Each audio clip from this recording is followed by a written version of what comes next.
Le métier des industries de carrière consiste à extraire des ressources du sous-sol. Ces ressources sont soit d'origine alluvionnaire déposées par les anciens lits des cours d'eau, ou elles sont d'origine sédimentaire et métamorphique, comme le grès, le schiste, le quartz, etc. Et ces roches sont transformées ensuite par des installations pour produire du sable, du gravier, des gravillons qui sont utilisés dans la construction.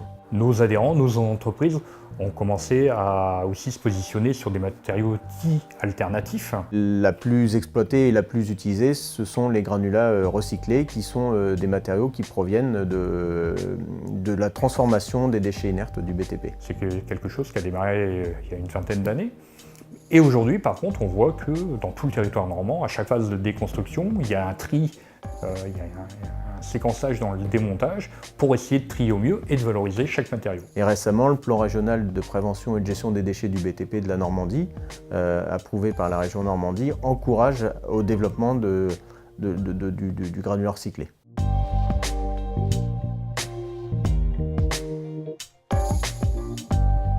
Ici, nous sommes sur l'ancienne carrière de Feugerolles-Bully. L'exploitation date d'une centaine d'années, mais ça fait 30 ans que la carrière est en réaménagement. 3 activités sur le site. La première activité, c'est le recyclage des matériaux inertes recyclables. La deuxième activité, c'est la valorisation des remblais inertes non recyclables, donc tout ce qui est déblais terreux. Et la troisième activité, c'est le recyclage et la valorisation des anciens pneumatiques usagés. On fait une valorisation géotechnique des pneumatiques usagés. Nous réceptionnons en fait tout ce qui est remblai inerte qui n'est pas pollué, tout ce qui est rocheux, recyclable, et recyclé pour être réutilisé sur les chantiers de l'agglomération caennaise. Les matériaux recyclés sont réutilisés sur les chantiers locaux, sur les chantiers quotidiens, sur des chantiers d'empierrement. On les utilise pour faire des couches de remblais, des couches de forme, des couches de fondation, de chaussées, de parking. On les utilise pour remblayer les tranchées de réseau.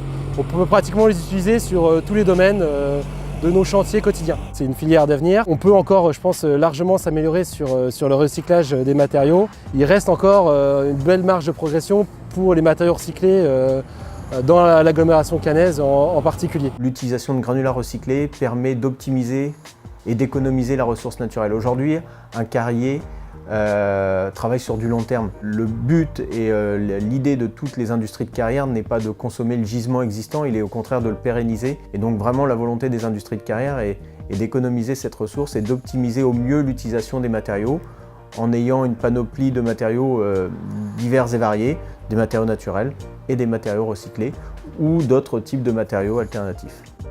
Carrière et sablière aujourd'hui vont valoriser un volume très important d'inertes du BTP, souvent des terres, des limons, des argiles, dans le cadre du réaménagement de nos carrières par remblaiement. Donc une fois le site réaménagé, une fois que le site sera fini de réaménager, on en fera une sorte de parc ludopédagogique au service de la population avec plusieurs zones de biodiversité différentes. L'idée c'est de faire quelque chose de naturel qui s'intègre pleinement dans le site naturel dans lequel nous sommes, c'est-à-dire la vallée de l'Orne. On va recréer la continuité écologique de la vallée de l'Orne. Ce que nous souhaitons, c'est montrer tous nos savoir-faire en réaménagement de carrière pour que l'ancienne carrière de Feugerolles-Bully puisse devenir un site exemplaire. Même si ça n'est pas du recyclage en tant que tel, c'est de la valorisation puisqu'on va améliorer le résultat final du réaménagement chez nos adhérents et donc ça participe à cette valorisation des matériaux inertes du BTP et ça a été reconnu par le ministère.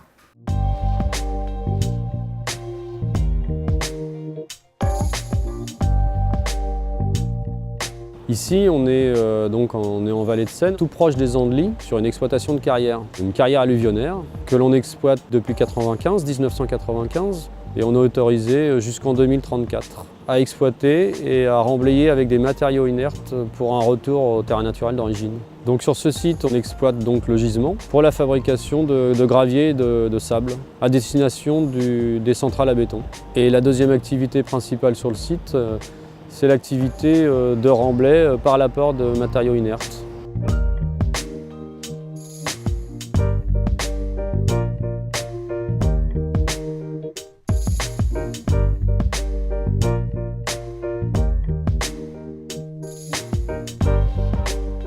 peut-être plus particulièrement en Normandie, sur notre territoire, on récupère également des sédiments de dragage, par exemple, de la Seine.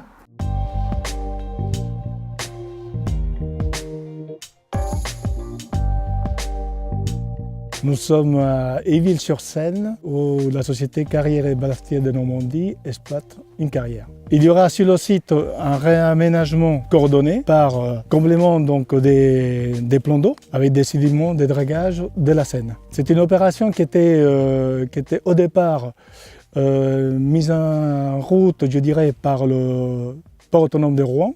Hein, et c'est pour éviter qu'il y ait des sédiments de dragage déposés donc, sur les bords de la Seine.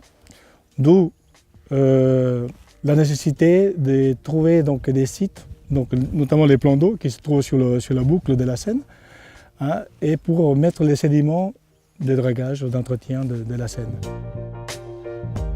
Une fois qu'on a comblé les plans d'eau, on remet la tourbe, qui est la couche superficielle et subaffleurante au niveau du site, donc pour restituer un milieu type prairie humide.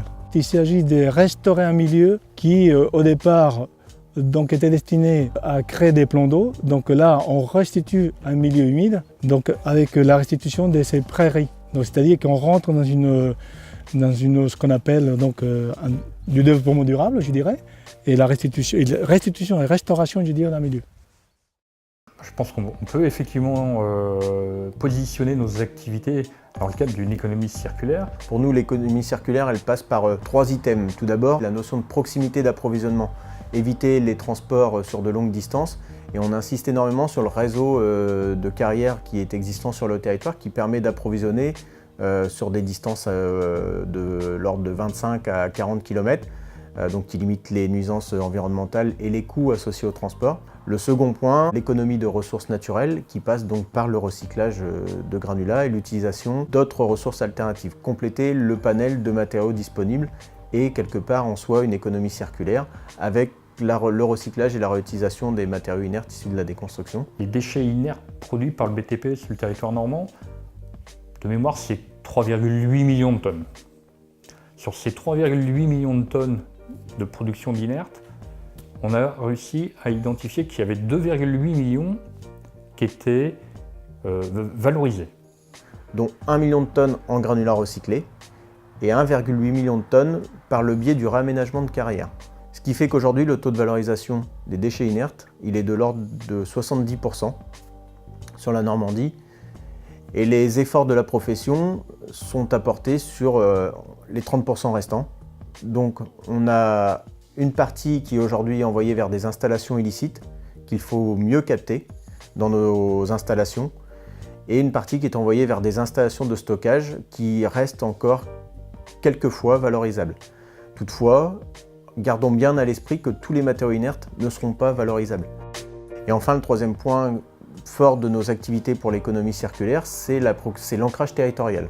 Nos activités sont fortement ancrées dans les territoires, qui sont en général ruraux, donc des territoires ruraux, et qui servent une économie locale. La concertation de nos industriels avec les parties prenantes, les collectivités locales, est très développée, et c'est en ce sens qu'on insiste sur les piliers de l'économie circulaire.